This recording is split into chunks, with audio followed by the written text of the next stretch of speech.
नमस्कार, मैं कमल देगड़ा। अब मैं फ़िलहाल आपको रूबरू करवा रहा हूँ। मेरे साथ हैं सत्यार्थ कोरियर इंस्टीट्यूट के संस्थापक और एक अच्छे ट्यूटर, एक अच्छे शिक्षक संजय नटवाड़िया।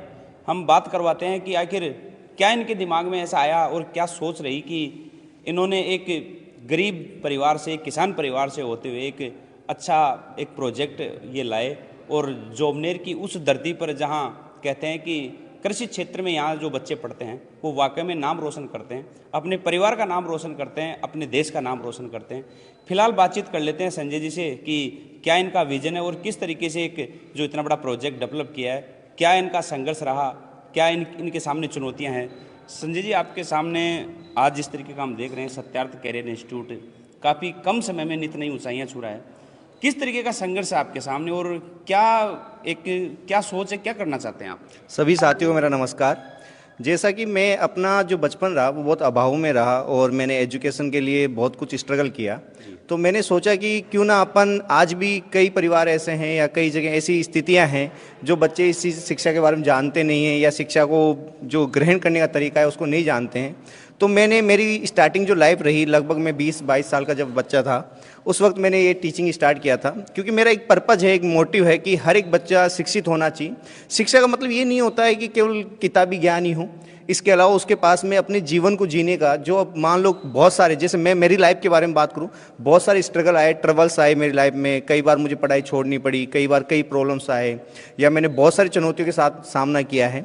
तो मैं चाहता हूं कि शिक्षा मतलब कि किताबी ज्ञान नहीं है। शिक्षा का मतलब होता है कि अपने जीवन को कैसे जिया जाए, जीवन जीने का जो सलीका है उसको सीखने का जो तरीका है वही एक शिक्षा है। और जो बेहतरीन तरीके से इसको शिक्षा वो समझा पाएगा या सिखा पाएगा वो एक बेहतरीन शिक्षक होगा। तो मैंने ये एक सत्यार्थ जो पौधा है इसको मैंने अभी 17 सितंबर को यहाँ स्टार्ट किया था 2023 के अंदर। और मैं चाहता हूं कि हर एक बच्चा शिक्षित हो। एग्रीकल्चर फील्ड एक ऐसा फील्ड है जहां पे बहुत सारी संभावनाएं हैं, अपॉर्चुनिटीज़ हैं। बच्चा अगर सब्र रखे और समय का सही पालना करे तो बहुत आगे तक जा सकता है, क्योंकि एग्रीकल्चर एक, ये कहा जाए कि एक छोटा सा सिस्टम नहीं है। पूरा जो वर्ल्ड है वो जिस पे डिपेंडेड है वो एक फूड है, भोजन है, और भोजन के लिए अपन को एग्रीकल्चर के अंदर होना बहुत ज़रूरी है। तो आने वाले टाइम में इस एग्रीकल्चर में बहुत सारी अपॉर्चुनिटीज़ आने वाली है, तो यही बच्चों को मैं सिखाने की कोशिश कर रहा हूँ और इसी के अंदर मैं बच्चों को आगे बढ़ाना चाहता हूँ। संजय जी, कंपटीशन इतना है, बहुत बड़े बड़े इंस्टीट्यूट हैं, बहुत बड़े धनाढ़ लोग हैं, कई पॉलिटिशियंस हैं, कई ब्यूरोक्रेसी के लोग हैं। क्या लगता है आप टिक पाएंगे इन लोगों के सामने? सर, मेरा किसी से कोई कंपैरिजन नहीं है। मैंने एक छोटा सा पौधा लगाया है और सोच रहा हूँ कि इस पौधे के साथ मैं मेहनत करता जाऊँगा, क्योंकि ये पौधा है, इसको जितना अपन पालेंगे, जितना पोसेंगे, उतना ही ये अपन को फल-फूलित होता जाएगा। नॉट ए ब्रांड, बट मैं कोशिश करूँगा कि ये आगे जाके एक बहुत अच्छा वट वृक्ष का रूप ले, और मैं इसके लिए ताउम्र जितनी मुझे मेहनत करनी पड़ेगी, जितना मुझे त्यागना पड़ेगा, कुछ भी हो उसके लिए मैं बहुत भरपूर मेहनत करूँगा साहब। सुना इंस्टीट्यूट में बहुत मोटी रकम लेकर जो स्टूडेंट है, जो विद्यार्थी, उनको पढ़ाया जाता है। आपके बारे में ये भी सुना है कि कई ऐसे स्टूडेंट जो पे नहीं कर पाते या अफोर्ड नहीं कर पाते, उनको भी आप रियायत देते हैं। तो आप खुद एक किसान परिवार से हैं, तो आप कैसे मैनेज करेंगे इन सब चीज़ों को? सर, मैं ये सिस्टम जो है मैं पैसों के खातिर चालू नहीं किया है, मैं पहले ही बता दूं, क्योंकि पैसा, नो डाउट, मैंने बहुत सारी सैलरी में मैंने काम किया है, मैंने खुद ने भी कई बड़े इंस्टीट्यूट्स में काम किया है, ऐसी कोई बात नहीं है। पैसा मेरा एक मोटिव नहीं है। मेरा मोटिव है हर एक बच्चे को शिक्षित करना, और वो मैं करके रहूँगा, चाहे मुझे इसके लिए कितना स्ट्रगल करना पड़े, कितनी ट्रैवलिंग हो, वो मुझे सब मंजूर है। चाहे कितनी कुछ भी स्ट्रगल आए, संघर्ष आए, चुनौतियाँ आए, उन सब के सामने मैं बेझिझक फेस खड़ा रहूँगा। 1 साल पहले जब मैं आपसे मिला था तो आप बहुत तंदुरुस्त थे, हट्टे कट्टे लगते थे। आज इस तरीके की आपकी सेहत है, लगता है जैसे बर्डन हो, कहीं स्ट्रेस हो, क्या कहेंगे? नहीं, ऐसा कुछ भी नहीं है। बीच में कुछ एलिमेंट्स ऐसे आए मेरी लाइफ के अंदर जो मेरी लाइफ को बिल्कुल उसका चेहरा ही बदल दिया था। उसकी वजह से थोड़ी सी कोई थकान वकान आ गई होगी। बाकी इस तो अब अगली बार जब मिलेंगे तो शायद इससे भी बेहतरीन हेल्थ मिलने वाली है आपको सर। क्या कुछ कहना चाहेंगे हमारा समाचार के माध्यम से स्टूडेंट जो तैयारी कर रहे हैं, और उन स्टूडेंट्स को मुख्य आप क्या कहना चाहेंगे जो विफलता, उनको फर्स्ट अटेम्प्ट जब उनका होता है और वो विफल हो जाते हैं और कुछ गलत रास्ता वो अपना लेते हैं, तो उनको क्या कुछ मोटिवेशन देना चाहेंगे आप? मैं तो इतना ही कहना चाहूँगा, चुनौतियाँ जीवन का एक आधार है, और चुनौती के बिना जीवन को सब जीने का तरीका भी नहीं आ सकता। जीवन जीने का जो मज़ा है वो चुनौतियों से। एक बार विफलता मिली है तो मिलने दो, आप बार बार उसी रास्ते पे चलें जो आपने रास्ता, ये जो गोल डिसाइड किया ना, उस गोल पे बने रहना चाहिए। इस सत्यार्थ को होने से पहले मेरे सामने बहुत सारी चुनौतियां थी, लेकिन मैंने किया स्ट्रगल। आज मैं बहुत सारे बच्चे के साथ बैठा हूँ, ये मेरा परिवार है एक सत्यार्थ। आज से मेरा परिवार, मतलब कि इसको एक परिवार की तरह मैं पाल रहा हूँ, सारे बच्चे मेरे एक फैमिली मेंबर्स हैं।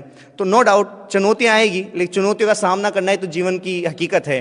और जो चुनौतियों से डर गए वो फिर जीवन ही बेकार है उनका। तो चुनौतियां आती रहती हैं, इनको चलती रहती है, कभी अपना जो पथ है वो बदलना नहीं चाहिए। मैं तो इतना ही कहना चाहूँगा, आप जो संघर्ष करें ईमानदारी और कर्मठता के साथ में कार्य करना चाहिए, आपको सफलता जरूर मिलेगी। अगर भगवान रूपी कोई रूप है तो वो आपकी परीक्षा ले सकता है, लेकिन आपको वो कभी विफल नहीं होने देगा। हो सकता है वो एक दो बार आपको विफल कर रहा है, हो सकता है वो आपकी परीक्षा ले रहा हो, एक दिन आपको जरूर उसमें सफलता मिलेगी।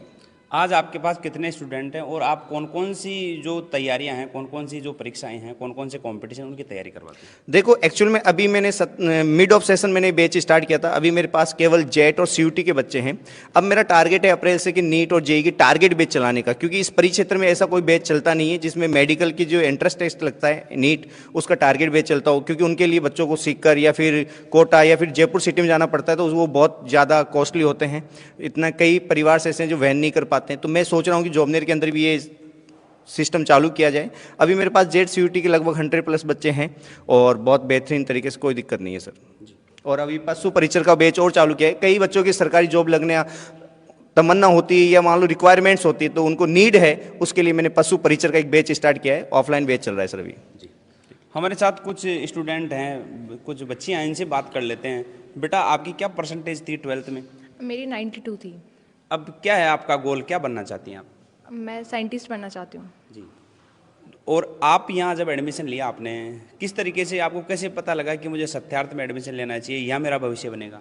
यहाँ मुझे पहले कुछ पता नहीं था सत्यार्थ के बारे में, पर पहले मैं और भी कोचिंगों में जाके आई, बट यहाँ मुझे जैसी फैकल्टी मिली है ना, ऐसी किसी कोचिंग में नहीं मिली। यहाँ हॉस्टल सुविधा, सब तरीके की सुविधाएं हैं? बिल्कुल, मैं हॉस्टल में रहती हूँ। आपको कैसे लगा कि मुझे संजय जी के सत्यार्थ इंस्टीट्यूट में ही एडमिशन लेना है? यहाँ की फैकल्टी बहुत अच्छी थी और पहले मैंने कोई और अदर कोचिंग ज्वाइन की, लेकिन वहाँ पे मेरे को ऐसा नहीं लगा कि यहाँ पे हम जेट करें। आपका गोल क्या है, क्या बनना चाहती हैं? मेरे को प्रोफेसर बनना है।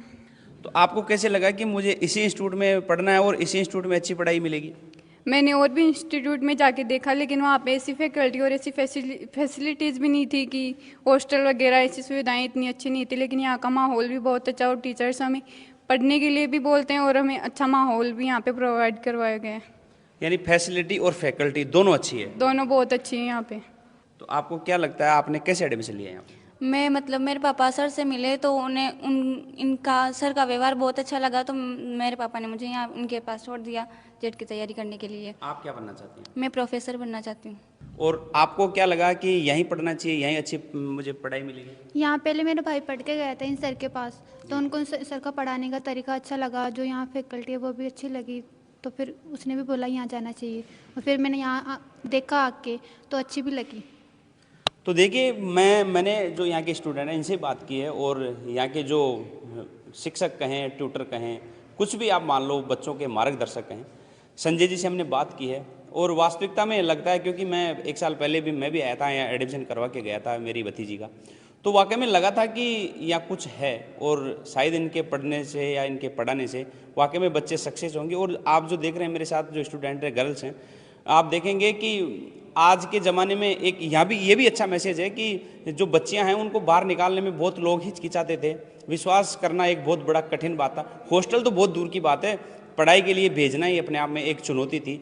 लेकिन आज संजय जी जैसे जो टीचर हैं वो आगे आए हैं और ऐसे ऐसे इंस्टीट्यूट जो ये डेवलप कर रहे हैं, और एक गरीब किसान परिवार से होते हुए, किसान के बेटे होते हुए यदि आज इतनी बड़ी सोच रखते हैं, तो इनके संघर्ष को हमारा समाचार भी सलाम करता है, हम भी सलाम करते हैं।